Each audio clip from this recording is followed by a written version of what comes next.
আমরা দেখতে পেয়েছি বিশ্বনবী জনাবে মুহাম্মদুর রাসূলুল্লাহ সাল্লাল্লাহু আলাইহি ওয়াসাল্লাম হিজরতের রাত, কাফেররা চতুর্দিকে দাঁড়ানো। হযরত জিবরাইল এসে বলেন, ইয়া রাসূলুল্লাহ, হে কাফেররা চতুর্দিকে ঘিরে দাঁড়িয়েছে, গভীর রাত, এখন হাতে তাদের তরবারি, সকাল হলে পরেই তারা আপনাকে মেরে ফেলে দিবে, তাড়াতাড়ি ওঠেন, মদিনার দিকে চলে যান। আল্লাহ নবী ঘুমের থেকে জেগে হযরত আলীকে ডেকে বলেন, আলী, আল্লাহ অর্ডার করেছেন আমি মদিনায় চললাম, আমার বিছানার পরে আমার চাদর গায়ে দিয়ে শুয়ে থাকো।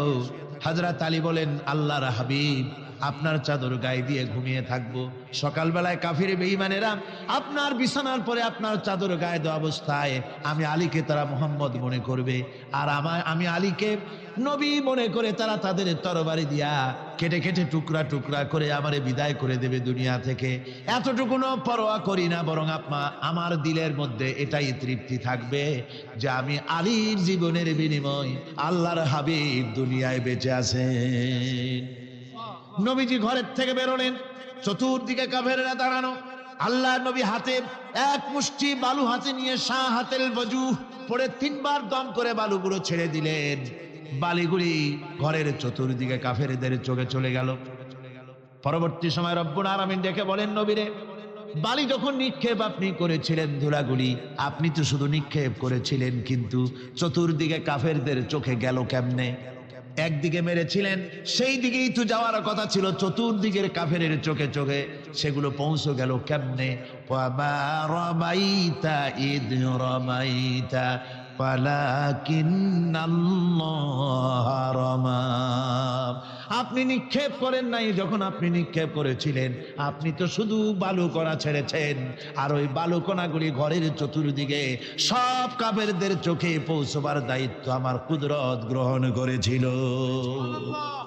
আমার ভাইরা, নবীজি বিপদে, এতগুলি শত্রু তরবারি নিয়ে তিনি বিপদে ধৈর্য হারা হন নাই। আস্তে করে ঘরের থেকে বেরিয়ে হযরত আবু বকরের বাড়িতে গিয়ে হাজির। দরজায় গিয়ে আওয়াজ দিলেন, আবু বকর। অমনি দরজা খুলে গেল, লাব্বাইক ওয়া সাদাইক। হুজুর বলেন, আবু বকর রে, একটা ডাকে কেমনে সাড়া দিলে? তুমি কি ঘুমাইছিলে না? হযরত আবু বকর বলেন, হুজুর, আপনি বলেছেন আমাকে নিয়ে হিজরত করবেন, আমি মনে মনে চিন্তা করেছি, না জানি কত রাত্রে নবীজি আসেন, উঠতে যদি আমার দেরি হয়ে যায়, নবীজি যদি দরজার কাছে দাঁড়ায় দাঁড়ায় আমারে ডাকাডাকি করে, আর আমি যদি ঘুমায় থাকি, তাহলে আল্লাহর নবীর সঙ্গে বেয়াদবি হয়ে যাবে। এই মনে করে বিছানায় না ঘুমাইয়া আপনার গলার আওয়াজ শোনার জন্য এই দরজার সঙ্গে পিঠ লাগাইয়া লাগাইয়া দাঁড়াইয়া ঘুমাচ্ছিলাম। আল্লাহর নবী হযরত আবু বকরকে সঙ্গে করে নিয়ে চললেন মদিনার দিকে। উল্টা পথে রওনা করলেন। বারবার কাবা শরীফের দিকে তাকাতে লাগলেন। বুখারী শরীফে এসেছে, নবীজি বারবার কাবার দিকে তাকিয়ে বলতেছেন, রে কাবা, বড় আশা ছিল তোর কাছে থাকবো, তোর খেদমত করব, কিন্তু তোর নিষ্ঠুর সন্তানেরা তোর কাছে আমারে থাকতে দিল না রে। আল্লাহ নবী মিসফালা দিয়ে জাবালে কেদোয়ার উপর দিয়ে চলে গেলেন জাবালে সুরে। গুহার কাছে যখন গিয়েছেন, ফজর রক্ত হয়ে গেল। হযরত আবু বকর রাদিয়াল্লাহু তাআলা আনহু বলছেন, হুজুর, আর উপায় নাই, দিন হয়ে গেল, এখন বুঝি ধরা পড়ে যাব, ওই গুহার মধ্যে গিয়ে আশ্রয় নেই। তবে আপনি দাঁড়ান, গুহার ভিতরেই পাহাড়িয়া গুহা, বিচ্ছু থাকতে পারে, সাপ থাকতে পারে, আমি আগে ঢুকি, যদি কোনো হিংস্র প্রাণী থাকে আমার উপর দিয়ে আঘাত হয়ে যাক, আল্লাহর নবী হেফাজতে থাকুন। হযরত আবু বকর রাদিয়াল্লাহু তাআলা আনহু গুহার ভিতরে নামলেন। নেমে গুহা সাফ করে হুজুরকে ডাকলেন। হুজুর তাশরীফ ফরমালেন গুহার মধ্যে। হুজুর বলেন, আবু বকর, হেঁটে হেঁটে কষ্ট হয়ে গেছে, তুমি বসো, তোমার উরুর উপরে মাথা রেখে আমি একটু ঘুমায়ে যাই। আল্লাহর হাবিব ঘুমায় গেলেন। হযরত আবু বকর লক্ষ্য করে দেখেন চতুর্দিকে অনেকগুলি গর্ত দেখা যায়। এই গর্ত থেকে সাপ আসতে পারে, বিচ্ছু আসতে পারে মনে করে নিজের গায়ের চাদর ছিঁড়ে ছিঁড়ে গর্তগুলি বন্ধ করা শুরু করে দিলেন। কয়েকটা গর্ত বন্ধ করার মতো চাদর আর নাই, পাও দিয়ে চেপে ধরলেন। এক পাহাড়িয়া বিষধর সাপ বেরোবার জন্য চেষ্টা করে বেরোবার পথ খুঁজে নেই পেয়ে হযরত আবু বকরের পায়ের উপরে দংশন করেছে। বিষের যন্ত্রণায় হযরত আবু বকরের চোখ থেকে পানি দরদর করে পড়ছে। রাসূলুল্লাহর ঘুম ভেঙে গেল। আল্লাহর নবী তাকে বলেন, আবু বকর, চোখে পানি কেন? বাড়ির কথা বুঝি মনে পড়ে গেছে? হযরত আবু বকর বলেন, ইয়া রাসূলুল্লাহ, আল্লাহর নামে কসম করে বলি, যেই দিন আমি ঈমান এনেছি ওই দিন থেকে আমার মা বাপ, আমার কোলে আমার সন্তান, আমার স্ত্রী, আমার জায়গা জমি ঘর বাড়ি, এমনকি আমার নিজের আত্মার চাইতে হুজুর আপনারে ভালোবাসি বেশি। তাহলে কাঁদো কেন? হযরত আবু বকর বলেন, হুজুর বাড়ির জন্য কাঁদি না, ছেলেপেলের জন্য কাঁদি না, সাপে দংশন করেছে, যন্ত্রণায় কাঁদতেছি। আল্লাহ নবী সঙ্গে সঙ্গে মুখ থেকে থুতু বার করে যন্ত্রণার জায়গায় লাগাই দিলেন, সঙ্গে সঙ্গে যন্ত্রণা বন্ধ হয়ে গেল। হুজুর বললেন, আবু বকর, প্রথম যখন তোমার এই আঘাত করেছিল সাপে, আমাকে কেন তাড়াতাড়ি বলো নাই? এতক্ষণ তো তোমার কষ্ট হতো না। হযরত আবু বকর বলেন, ইয়া রাসূলুল্লাহ, ওটা তো সাপে কাটার যন্ত্রণা, ওই যন্ত্রণায় আমার রক্ত জ্বলতেছে, যন্ত্রণায় যন্ত্রণায় আমার কলেজাটা যদি ফেটেও যেত। আল্লাহর হাবিব আরাম ফরমাচ্ছিলেন, আমি তাকে আরামে বিঘ্ন ঘটাতে পারতাম না। আমার ভাইয়েরা, হযরতে আবু বকর, হযরতে রাসূল দুজন বসে আছেন। এমনি সময় কাফের বেঈমানেরা খুঁজতে খুঁজতে জায়গা মতো এসে গেছে। একজনে বলে ভিতরে আছে, আর একজনে বলে নাই। পায়ের যদি থাকবে তাহলে মাকড়সায় জাল বুনালো কি করে, পাখি ডিম পেড়ে বসে আছে কি করে, তাদের সন্দেহ হতে লাগলো। এর মধ্যে নাই একজন বলে আছে আর একজন বলে নাই। হযরত আবু বকর ভয়ের চোটে কেঁদে ফেলেছেন, হুজুর আর উপায় নাই। এই যে অবস্থান, এই অবস্থার ভিতরে, এই অবস্থার ভেতরেও আল্লাহ নবী এতটুকু ঘাবড়ে যান নাই। শত্রুরা তরবারি নিয়ে এসেছে, সুযোগ পেলেই একটু তাকালেই দেখতে পাবে, তুলে মেরে ফেলে দেবে। আল্লাহর হাবিব মোটেই ধৈর্য হারালেন না, এতটুকুন হতাশ হলেন না। আল্লাহ পাকের হাবিব তার সাথীকে কি বললেন? তখন কোরআনে কারীম সূরা তাওবার মধ্যে আল্লাহ তা উদ্ধৃত করেছেন মুমিনদের জন্য, ইযহুমা ফিল গার إذ يقول لصاحبه لا تحزن إن الله معنا। ও আমার সাথী, ও বন্ধু, ভয় করো না, চিন্তা করো না, আমরা মাইনরিটি নই, আমরাই মেজরিটি। তার কারণ আল্লাহ আমাদের সাথে আছেন। সুবহানাল্লাহ, আল্লাহ আমাদের সাথে আছেন। মুসা আলাইহিস সালাম ভয় পেয়ে গেলেন। আল্লাহ রাব্বুল আলামিন বলেন, ভয় করার কোনো কারণ নাই, তোমার প্রশ্নের জবাব আমি এভাবেই দিলাম। এক গ্লাস পানি নিয়ে কয়েক মিনিট দাঁড়াইতে পারো নাই, ঘুমের সঙ্গে সঙ্গে গ্লাস পড়ে ভেঙে গেল। তামাম আকাশ আর জমিন, গোটা সৃষ্টি জগৎ তোমার আল্লাহ পাকের হাতের মুঠার মধ্যে রয়েছে। আল্লাহ যদি ঘুমায় যায় সব শেষ হয়ে যাবে। সৃষ্টি জগতের ট্রাফিক কন্ট্রোল আল্লাহ কর্তৃক হয়, আর মানুষের যা হয় আল্লাহ পাক তার থেকে সম্পূর্ণ মুক্ত। আল্লাহ পাকের ঘুম নাই, তন্দ্রাও নাই, লা তাখুযুহু সিনাতু ওয়ালা নাওম, ঘুমও নাই, তন্দ্রাও নাই। আল্লাহ পাক সমস্ত রকমের মানবীয় কোয়ালিটি থেকে, গুণ থেকে মুক্ত, মুবাররা, পবিত্র। হযরত ইমাম আবু হানিফা রাহমাতুল্লাহ আলাইহির সাথে এক নাস্তিকের বহাস হবে। স্থান এবং তারিখ নির্ধারণ করা হলো। ইমাম সাহেব দেরি করে আসলেন। নাস্তিক বলছে, আমি আপনার সঙ্গে কোনো বিতর্কে যেতে চাই না, কারণ আপনি ওয়াদা রক্ষা করতে পারেন নাই, নির্ধারিত সময়ের অন্তত 3 ঘন্টা পরে এসেছেন। তিনি বললেন, আমি কেন দেরি করলাম সেটা তো তুমি জিজ্ঞেস করবে। আচ্ছা বলেন কেন দেরি করেছেন? তিনি বললেন, দেখো, এই জায়গায় আসার পথে একটা নদী বেঁধেছিল, কি করে আমার কাছে পারাপারের কোনো বন্দোবস্ত ছিল না। এক পর্যায়ে হতাশ হয়ে গেলাম, আমার বোধহয় যাওয়াই হবে না। শেষ পর্যন্ত আমি দেখতে পেলাম হঠাৎ করে আমার পাশে একটা ফলের বীজ পড়ল, তা দিয়ে একটা গাছ অঙ্কুরিত হলো। দেখছি না তার গাছটা একটা মহিম হয়ে পরিণত হয়ে গেল। ওই থেকে একটা করাতে সে গাছটা কেটে ফেলে দিল। হঠাৎ কতগুলি তত্ত্বে বেরিয়ে আসলো, কোথার থেকে একটা হাতুড়ি আর কতগুলি লোহা এসে ঠাস ঠাস করে বাড়ি লেগে একটা কিস্তি তৈরি হয়ে গেল। কিস্তিটা ধাবায় পড়লো নদীতে, আমি লাফ দিয়ে উঠলাম, তাই যা দেরি হল। নাস্তিক বলছে, আপনার সাথে আমি জানছিলাম যে আপনি অত্যন্ত বুদ্ধিমান মানুষ, কিন্তু যে ঘটনা শুনাইলেন আপনার স্ক্রু একটাও টাইট আছে বলে মনে হয় না, আপনার সাথে আর কোনো বহস নয়। তিনি বললেন, কেন? বস্তা আপনি বলছেন যে এইরকম একটা গাছ তারা হয়ে গেল, সাথে সাথে বিনা মিস্ত্রিতে গাছটা কাটলো, তারপরে এটা দিয়ে তক্তা হলো, লোহা আসলো, হাতুড়ি হইলো, বিনা মিস্ত্রিতে কিস্তি তৈরি হয়ে গেল, নৌকা এটা পড়লো নদীতে, আর বিনা মাঝিতে আপনি পার হয়ে আসতেন। এটা কি আদৌ সম্ভব? ইমাম আবু হানিফা রাহমাতুল্লাহ আলাইহি বলছেন, তোমার সাথে আমি কোনো কিতাব দিয়ে ঝগড়া করব না, কোন কিতাব দিয়ে আমি তোমার সাথে বহস করব না। এই একটি দৃষ্টান্ত তোমার জন্য যথেষ্ট। একটা মিস্ত্রি ছাড়া যদি একটা কিস্তি তৈরি না হতে পারে, একটা গাছ কেটে তক্তা যদি না হতে পারে, এই বিশাল আকাশ, এই বিশাল জমিন, আর তোমার মতো এরকম একটা সুন্দর মানুষ বিনা মিস্ত্রিতে বিনা স্রষ্টায় তৈরি হলো কেমনে? এক কথায় নাস্তিক বলছে আমার জীবনের ভুল ধরা পড়ল। নাস্তিক বলছে জীবনের ভুল ধরা পড়েছে, আমি মুসলমান হয়ে গেলাম। লা ইলাহা ইল্লাল্লাহু মুহাম্মাদুর রাসূলুল্লাহ। জোরে পড়েন লা ইলাহা লা ইলাহা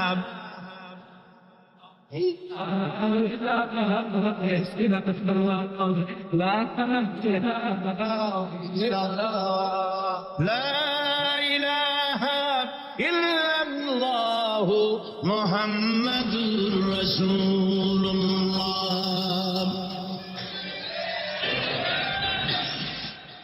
আল্লাহ পাক বলছেন আমি আদম, আমি দাউদ এবং সুলাইমানকে জ্ঞান দান করেছি, ইব্রাহিমকে জ্ঞান দান করে। কোরআন শরীফের বহু জায়গায় শুধু জ্ঞানের কথাই বলা হয়েছে। সুবহানাল্লাহ। সুতরাং বুদ্ধিজীবী, এই বুদ্ধিজীবীরা তারা আসল জ্ঞানটা নাই। আসল জ্ঞান কোনটা বলেন? কোনটা? ডক্টর শহীদুল্লাহ মরহুম, আমি অনেকবার বলেছি তার কথা, তাকে জান্নাতুল ফেরদাউস নসিব করুন বলেন আমিন। ডক্টর শহীদুল্লাহ মরহুম বলতেন তার লোকদেরকে যে তোমরা বিদেশ থেকে অনেক ডিগ্রি নামের আগে আনতে পারো, তোমরা পণ্ডিত, একথা আমি স্বীকার করি, কিন্তু কোরআন শরীফের জ্ঞান যদি না থাকে তাহলে পণ্ডিতের আগে আর একটা শব্দ বসবে, মূর্খ পণ্ডিত। কোরআনের জ্ঞান পাণ্ডিত্যকে পরিপূর্ণ করে দেয়, কারণ ওমা উতীতুম মিনাল ইলমি ইল্লা কালিলা। সুবহানাল্লাহ। আল্লাহ পাক বলছেন তোমাদেরকে সামান্যতম জ্ঞান দান করেছি। কতটুকু জ্ঞান? কতটুকু? সামান্যতম জ্ঞান দান করেছি। সুতরাং আল্লাহ পাক কোরআনের মধ্যে তার নিজের পরিচয় ছোট্ট একটি সূরার মধ্যে ব্যাপক আকারে বলে দিয়েছেন। কি? কুল হুয়াল্লাহু আহাদ। সবাই পড়েন আমার সাথে, কুল হুয়াল্লাহু আহাদ আল্লাহুস সামাদ লাম ইয়ালিদ ওয়া লাম ইউলাদ ওয়া লাম ইয়াকুল লাহু কুফুয়ান আহাদ। আল্লাহ পাক বলেন আল্লাহ এক এবং একক, তিনি কারো মুখাপেক্ষী নন, তিনি কাউকে জন্ম দেন নাই, তাকেও কেউ জন্ম দেয়নি। আকাশ আর জমিনে আল্লাহর সমকক্ষ কেউ নাই। সুবহানাল্লাহ। তাকে কেউ জন্ম দেয়নি, তিনিও কাউকে জন্ম দেননি। তিনি এক, তিনি ছিলেন, তিনি আছেন, তিনি থাকবেন। তার শুরুও নাই, তার শেষও নাই। সুবহানাল্লাহ। এই আল্লাহ রাব্বুল আলামিন তার পরিচয় আয়াতুল কুরসি সার্বভৌমত্বের পরিচয় দিয়েছে, আল্লাহর পরিচয় দিয়েছে। আল্লাহ তিনি খালিক। মানব সৃষ্টি এবং পৃথিবীর সৃষ্টি ইতিহাস থাকলে মানুষের যদি কিসমত ভালো থাকে তাহলে আল্লাহর সান্নিধ্য, আল্লাহর অস্তিত্ব সম্পর্কে জ্ঞান তাকে আল্লাহ পাক দান করে দেন। সুবহানাল্লাহ। পৃথিবীর সৃষ্টির ব্যাপারে বুদ্ধিজীবীরা কি বলছেন দেখুন। পৃথিবীর সৃষ্টির ব্যাপারে বিজ্ঞানীরা বলছেন যে এই পৃথিবী এরকম ছিল না, তো কিরকম ছিল? এইটা সূর্যের পাশ থেকে একটা উজ্জ্বল শক্তিশালী জ্যোতিষ্ক দারুণ ফোর্স নিয়ে যাচ্ছিল। সেই ফোর্স সহ্য করতে না পেরে সূর্যের একটি দুর্বলতম অংশ সূর্য থেকে ছিটকে মহাশূন্যে পড়ে গেল, আর ঘুরতে ঘুরতে এই পৃথিবীর অস্তিত্ব লাভ করল। বিজ্ঞানের এই কথা যদি বিশ্বাস করতে হয়, তাহলে আমাকে বলতে হয় এখন তো মানুষেরা আর পৃথিবীতে ধরছে না, ঠিক কিনা? কথা বলছেন না কেন? মানুষ পৃথিবীতে এখন ধরতেছে, বিভিন্ন দেশ খালি বলতেছে মানুষ কমাও, সন্তান কমাও, বিভিন্ন পদ্ধতি গ্রহণ করো, আর মানুষ বাড়াইও না। আল্লাহ পাক বলছেন আল্লাহু লা ইলাহা ইল্লা হুয়াল হাইয়ুল কাইয়্যুম। আল্লাহ হচ্ছেন তিনি যিনি ছাড়া কোনো ইলাহ নাই। লা ইলাহা ইল্লাহু, তিনি ছাড়া কোনো ইলাহ নাই, সার্বভৌমত্বের মালিক কেউ নাই। এই যে লা ইলাহা, কোন ইলাহ নাই, আমরা কালেমার মধ্যে এই কথাটা বলি। আমাদের কালেমায় তাইয়্যিবা আমরা কি উচ্চারণ করি? লা ইলাহা ইল্লাল্লাহু মুহাম্মাদুর রাসূলুল্লাহ। জোরে বলেন লা ইলাহা, লা ইলাহা ইল্লাল্লাহু মুহাম্মাদুর রাসূলুল্লাহ। লা ইলাহা, কোন ইলাহ নাই, এই দাওয়াত দিয়েছেন দুনিয়ার সমস্ত পয়গম্বর। এইটা কি শুধু রাসূলুল্লাহর দাওয়াত ছিল? সমস্ত নবীদের স্লোগান ছিল একটা। সমস্ত নবীদের স্লোগান ছিল কয়টা? সবাই বলুন, কি সেই স্লোগান? লা ইলাহা ইল্লাল্লাহ। কোরআন শরীফের ভিতরে ইলাহ শব্দ 147 বার এসেছে। লা ইলাহার অর্থ যদি এই হয়, কোন উপাস্য নাই আল্লাহ ছাড়া, কোন মাবুদ নাই আল্লাহ ছাড়া, মুহাম্মদ সাল্লাল্লাহু আলাইহি ওয়াসাল্লাম আল্লাহর প্রেরিত রাসূল, তাহলে তো এত ঝঞ্ঝাট হওয়ার কথা ছিল না। আপনারা বলেন, নবীরা যখনই এই দাওয়াত দিয়েছেন লা ইলাহা ইল্লাল্লাহ, তখন সংঘর্ষ হয়েছে কিনা? হয়েছে কিনা? বাধা আসছে কিনা? তাহলে এই কথাটা কি যার কারণে এরকমের বাধা আসে? লা ইলাহা ইল্লাল্লাহ, এর চাইতে বিপ্লবাত্মক, এর চাইতে রিভলিউশন সৃষ্টিকারী কথা আল্লাহর আকাশের নিচে জমিনের উপরে আর একটাও হতে পারে না। লা ইলাহা ইল্লাল্লাহ। ইলাহ শব্দের অর্থ শুধু উপাস্য আর মাবুদ নয়। ইলাহ শব্দের অর্থ হচ্ছে আইনদাতা, ইলাহ শব্দের অর্থ হচ্ছে শাসনকর্তা, ইলাহ শব্দের অর্থ হচ্ছে বিধানদাতা। তো লা ইলাহা যখন একটি লোক ঘোষণা করে, তার অর্থ দাঁড়ায় কোন আইনদাতা নাই, বিধানদাতা নাই, শাসনকর্তা নাই, কারো আইন মানি না, বিধান মানি না, শাসন মানি না, আল্লাহ ছাড়া। কে ছাড়া? আল্লাহ ছাড়া। এই কালেমার দাওয়াত যখন পয়গম্বরেরা দিয়েছেন, তখন 3 শ্রেণীর লোকেরা বাধা দিয়েছে। বলেন কয় শ্রেণী? সবাই বলেন। 3 শ্রেণীর লোকেরা বাধা দিয়েছে, লক্ষ্য করুন। 1 নম্বরে বাধা দিয়েছে রাষ্ট্র শক্তি। 1 নম্বরে বাধা দিল কারা? 2 নম্বরে বাধা দিয়েছে ধনাঢ্য ব্যক্তিবর্গ।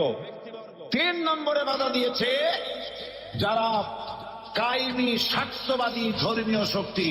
এই 3টি শ্রেণী সমস্ত নবীদেরকে বাধা দিয়েছে। সেই বাধা অতীতে যারা দিত, এখন আর দেয় না নাকি? এখনো দেয়? দেখুন, এই কালেমার দাওয়াত হযরতে মূসা আলাইহিস সালামকে যেদিন আল্লাহ পাক প্রথম ওহী দিলেন, এই দাওয়াত শুধু রাসূল দেন নাই। আল্লাহ পাক বলছেন প্রত্যেক নবী তার জাতিকে এই দাওয়াত দিয়েছেন। কি? আল্লাহ রাব্বুল আলামিন বলেন, সকল নবী তার কওমকে বলে দাওয়াত দিয়েছেন, ইয়া কওমি ইবুদুল্লাহ মা লাকুম মিন ইলাহিন গায়রুহু। হে সম্প্রদায়, আল্লাহ ছাড়া কোনো ইলাহ নাই, তার ইবাদত করো, তারই দাসত্ব করো, তার গোলামি করো। আল্লাহ পাক মূসা আলাইহিস সালামকে যখন নবুয়ত দিলেন, প্রথম যে ওহী এলো, প্রথম ওহীটাই ছিল ইন্নানি আনাল্লাহ লা ইলাহা ইল্লা আনা ফা'বুদনি ওয়া আকিমিস সালাতা লিযিকরি। নিশ্চয়ই আমি আল্লাহ, আমি ছাড়া কোন ইলাহ নাই, আইনদাতা নাই, বিধানদাতা নাই। সুতরাং আমার দাসত্ব করো এবং আমার শরণার্থে নামাজকে প্রতিষ্ঠা করো। মুসা আলাইহিস সালামকে আল্লাহ পাক ওহী দিয়ে তাকে পাঠালেন। কোথায় পাঠালেন? আল্লাহ পাক বলেন, ইযহাব ইলা ফিরআউনা ইন্নাহু তাগা। গোটা কওম নাফরমান, আল্লাহর আইন কেউ মানছে না।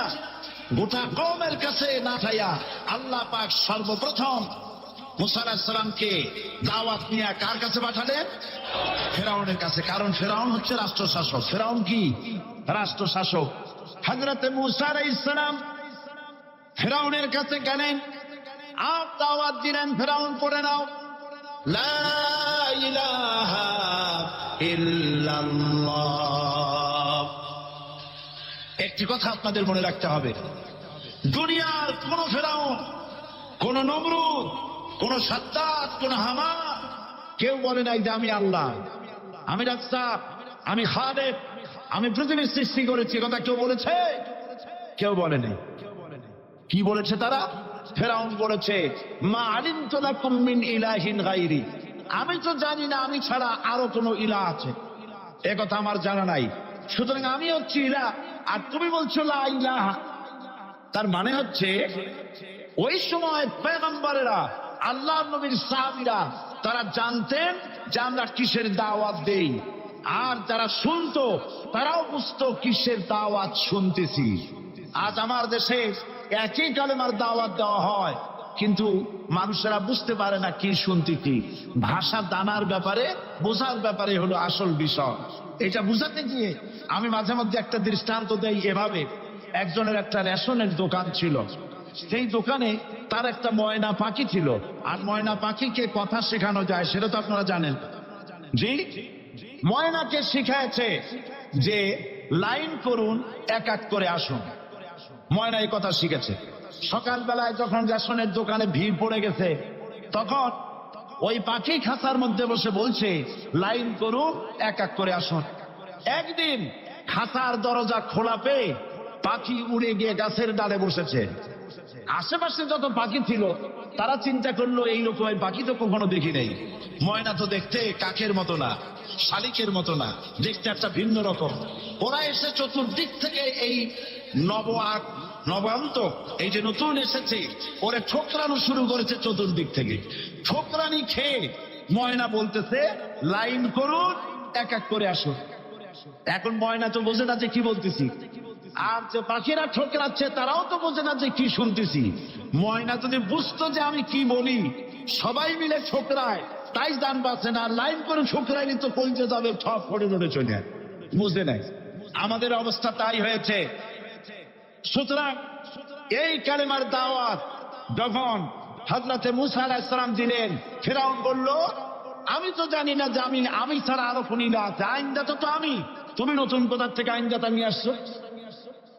ফিরআউন বলছে, দেখো আমারে বাদ দিয়া যদি অন্য কাউকে ইলাহ বলে তুমি মানো, আর সেই শিক্ষা যদি যে জাতিকে দাও, তাহলে আমি তোমাকে ধরে লাআজআলান্নাকা মিনাল মাসজুনিন, আমি তোমাকে কারারুদ্ধ করব, আমি তোমাকে জেলখানায় ঢুকিয়ে দেব। রাষ্ট্রশক্তি প্রথম বাধা দিল কারা? বলেন সবাই। সেই বাধা কি ওখানে শেষ হয়েছে না এখনো আছে? আছে কিনা জোরে বলেন। আমি তোমাকে জেলখানায় ঢুকাবো। হযরতে মুসা আলাইহিস সালাম বলেন, ফিরআউন জেলের ভয় আমি করি না, আমার কি জেলের ভয় দেখায় লাভ নাই। আমি আল্লাহ পাকের পয়গম্বর হযরতে মুসা আলাইহিস সালাম। ফিরআউনের দরবার আছে, লোক লস্কর আছে, তার অস্ত্রের অভাব নাই। আল্লাহ রাব্বুল আলামিন মুসা আলাইহিস সালামের কাছে একটা অস্ত্র দিয়া দিলেন। দিছিলেন কিনা? দিছিলেন কিনা?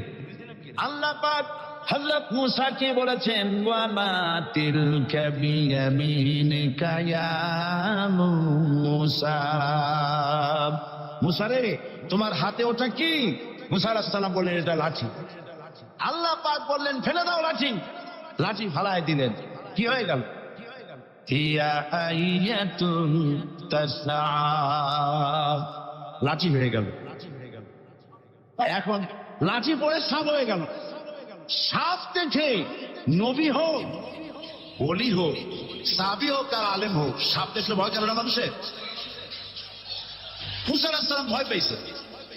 আল্লাহ রাব্বুল আলামিন হযরত মুসাকে শোনায় দিলেন, খুযহা ওয়া লা তাখাফ সানুঈদুহা সিরাতাহাল উলা। চলো, লা তাখাফ, ভয় পেও না। আল্লাহ বলছেন ধরো, ভয় পেও না। ধরার সঙ্গে সঙ্গে স্বাভাবিক অবস্থায় ফিরে আসবে, আবার লাঠি হয়ে যাবে। এখন আল্লাহ বলছেন ধরো। মুসা আলাইহিস সালাম কি ভয় পাওয়া উচিত হবে? উচিত হবে? মুসা আলাইহিস সালাম কি ভয় পাইছিলেন? কারণ হচ্ছে এই দুশমনের শক্তিটা খুব বড়ই দেখা যায়, মনে হয় যেন অনেক বড় কি জানি কি। আল্লাহ পাক বলছেন, ইন্না কাইদা শায়তানে কানা দাঈফা।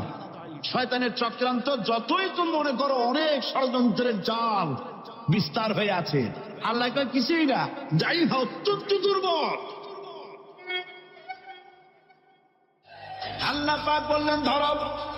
মুসা আলাইহিস সালাম সাপ ধরলেন, সঙ্গে সঙ্গে লাঠি হয়ে গেল।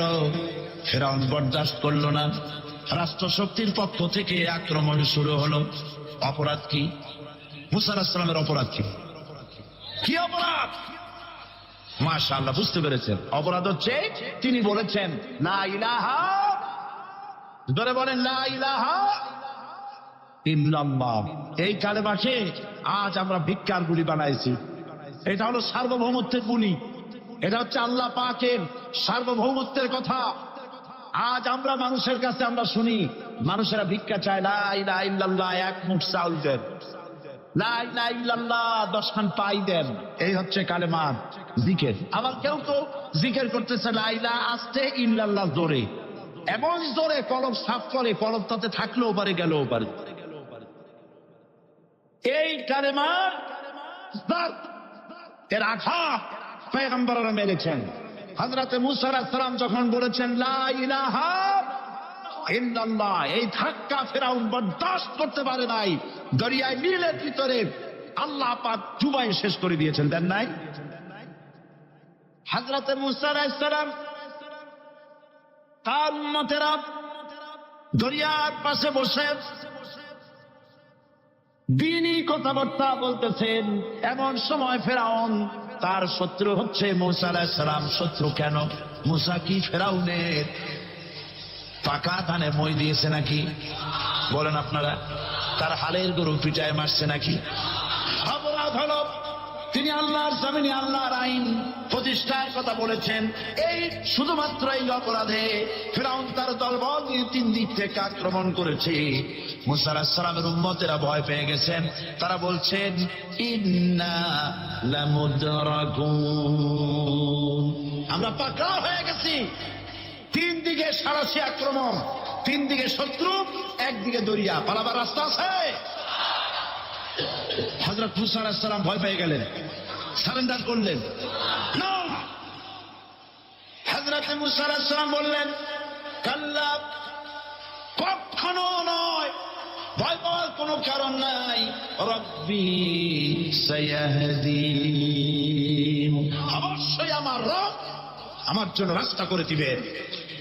ভয় পাইও না, আমার রব রাস্তা করে দিবে।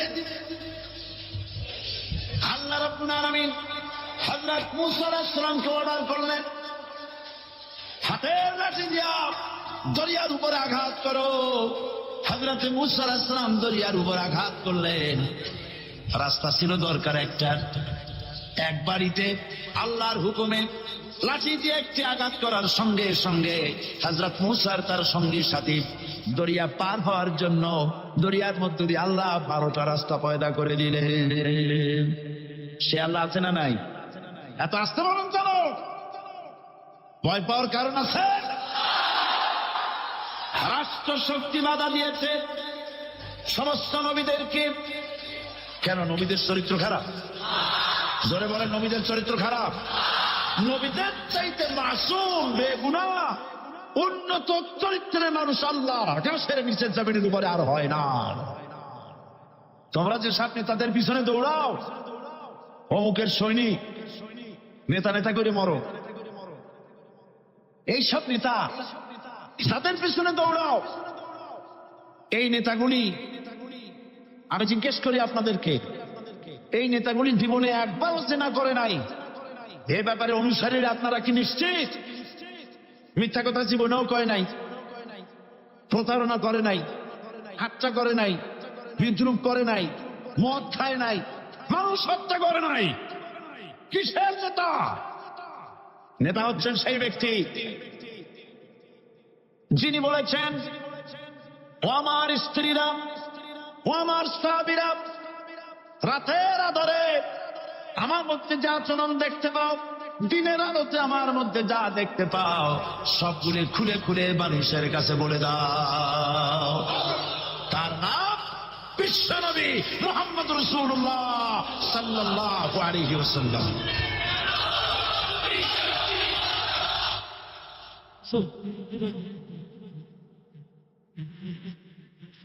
যার চরিত্রের সার্টিফিকেট আল্লাহ রাব্বুল আলামিন নিজে দিচ্ছেন, ওয়া ইন্নাকা লাআলা খুলুকিন আযীম। নবী হে, উন্নত চরিত্রের উপরে আপনি প্রতিষ্ঠিত। সুবহানাল্লাহ। কে সার্টিফিকেট দিচ্ছেন? আযীম, আযীম। আরবিতে চওড়াকে বলা হয় আরিজ, গভীরতাকে বলা হয় আমিক। কত প্রশস্ত, যা মাপার কোনো ফিতা নাই, কত গভীর, যা মাপার কোনো যন্ত্র নাই, এইটাকে আরবিতে বলা হয় আযীম। সুবহানাল্লাহ বলতে ইচ্ছে করে না? ও নবী, তোমার চরিত্র এমন যা মাপার মতো যন্ত্র পৃথিবীতে নাই। লা ইলাহা ইল্লাল্লাহ। পড়েন সবাই, লা ইলাহা ইল্লাল্লাহ। আপনিও যদি নবীদের মতো, সাহাবীদের মতো বুঝা এই কলেমার দাওয়াত দেন, বাধা আসবেই। বোঝাবুঝির ব্যাপার, বুঝতেই ছাড়লো। কত মাহফিল হয় বাংলাদেশে, হয় না? কোনো বাধা নাই, ঠিক কিনা? কত পূজা হয়, পার্বণ হয়, গান হয়, থিয়েটার হয়, গুণগার বিগির গান হয়, কত কিছু হয়। কোনো বাধা আছে? তাফসীরের মাহফিলে বাধা। কারণ তারা বুঝতে পেরেছে এ তাফসীরের মাহফিলে গাজীর গীত হয় না, এ তাফসীরের মাহফিলে আল্লাহ সার্বভৌমত্ব কায়েমের আন্দোলন চলে।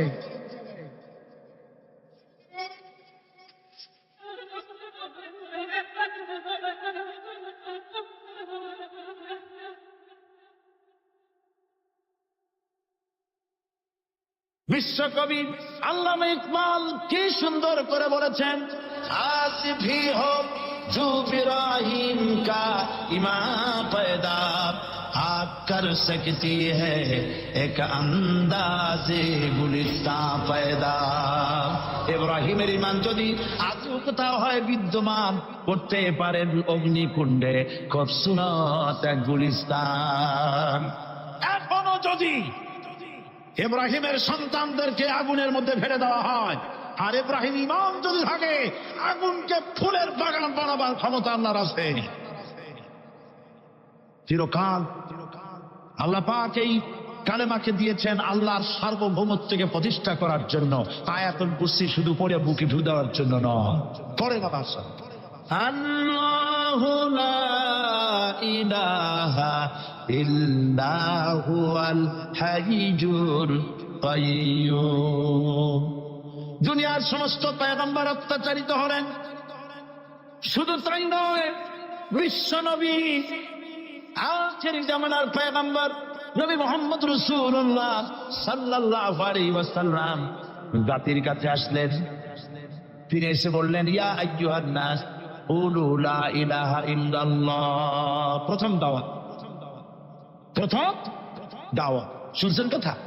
রাসূলুল্লাহ বলছেন, ও জাতি, আমার রাসূল তো মক্কার রাসূল না শুধু, মদিনার রাসূল না শুধু, আদি ভাষাভাষীদের রাসূল না শুধু, আমার নবী কি নবী? চিল্লায় বলে। তাই তিনি বলেছেন, বিশ্বের মানবতা, বিশ্বের মানব গোষ্ঠী, যদি মুক্তি পেতে চাও, নাজাত পেতে চাও, উচ্চারণ করো, বিশ্বাস করো, আমল করো, বলো লা ইলাহা ইল্লাল্লাহ। জোরে পড়েন লা ইলাহা ইল্লাল্লাহ, লা ইলাহা ইল্লাল্লাহু মুহাম্মাদুর রাসূলুল্লাহ।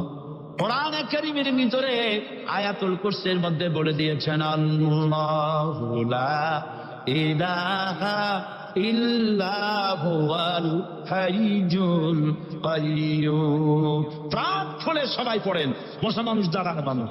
আল্লাহু লা ইলাহা ইল্লা হুয়াল হাইয়ুল কাইয়্যুম। আল্লাহ রাব্বুল আলামিন, তিনি ছাড়া কোনো ইলাহ নাই, তিনি সার্বভৌমত্বের মালিক, কেউ নাই আল্লাহ ছাড়া। এই কথা মানুষকে ঘোষণা করতে হবে। সুবহানাল্লাহ ওয়ালহামদুলিল্লাহ লা ইলাহা ইল্লাল্লাহ, সুবহানাল্লাহ ওয়ালহামদুলিল্লাহ লা ইলাহা ইল্লাল্লাহ, সুবহানাল্লাহ ওয়ালহামদুলিল্লাহ লা ইলাহা ইল্লাল্লাহ, লা ইলাহা ইল্লাল্লাহু মুহাম্মাদুর রাসূলুল্লাহ। আল্লাহুম্মা আমিন। রব্বানা যালামনা আনফুসানা ওয়া ইন লাম তাগফির লানা ওয়া তারহামনা লানাকুনান্না মিনাল খাসিরিন।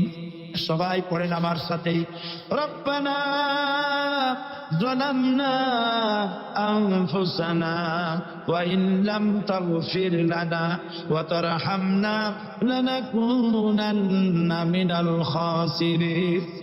রব্বানা যালামনা আনফুসানা ওয়া ইন লাম তাগফির লানা ওয়া তারহামনা লানাকুনান্না মিনাল খাসিরিন। আলোচনায় যদি কোনো ভুল হয়ে থাকে আল্লাহ দয়া করে মাফ করে দাও। রব্বুল আলামিন, আমাদের দোয়া তুলুদি জিকির আজকারে আমাদের আলোচনায় তুমি যে খুশি হয়েছো যতটুকুন, তার সবটুকুন বিশ্বনবী মুহাম্মাদুর রাসূলুল্লাহ সাল্লাল্লাহু আলাইহি ওয়াসাল্লামের রূহ মুবারকে পৌঁছায়া দাও। রব্বুল আলামিন, तमाम अंबियाए किराम, उलमाए मुतकद्दिमीन, उलमाए मुताखिरीन, सलफे सालिहीन, যারা দুনিয়া থেকে মুমিন মুমিনাত বিদায় হয়ে গেল, আল্লাহ কবরগুলিকে জান্নাতের টুকরায় পরিণত করে দাও। রব্বুল আলামিন, এই লক্ষ লক্ষ মুসলমান নরনারী ভিক্ষুকের মতো তোমার দরবারে হাত তুলেছি। আল্লাহ গো, আমাদের মধ্য থেকে আমাদের মা বাপ যাদের দুনিয়া থেকে বিদায় হয়ে গেছে, আল্লাহ আমাদের মা বাপের কবরে সওয়াব পৌঁছায়া দাও। রব্বুল আলামিন, আত্মীয় স্বজন যদি বিদেশে থাকে, 2 মাস 6 মাস পর চিঠি দিয়া খোঁজ খবর পাওয়া যায়, প্রত্যেক দিন টেলিফোন করে খবর পাওয়া যায়, কিন্তু আমাদের মা বাপ যাদের মারা গেল, বছরের পর বছর, যুগের পর যুগ বিদায় হয়ে গেল, কোন হালতে আছে জানি না। আল্লাহ আমাদের মা বাপের কবরগুলি জান্নাতের টুকরায় পরিণত করে দাও। রব্বুল আলামিন, আমাদের আব্বা কত মহব্বত করতেন, কত কষ্ট করেছেন। আল্লাহ তাআলা আমাদেরকে লেখাপড়া শেখাবার জন্য কত কষ্ট করেছেন, মানুষ বানাবার জন্য কত কষ্ট করেছেন। আমাদের জন্য ঘর বাড়ি বানায়া জায়গা জমি কিনে রেখে সবগুলি থুয়ে খালি হাতে চলে গেছে বাবা। আল্লাহ আমাদের আব্বার রুহের পরে সওয়াব পৌঁছায়া দাও।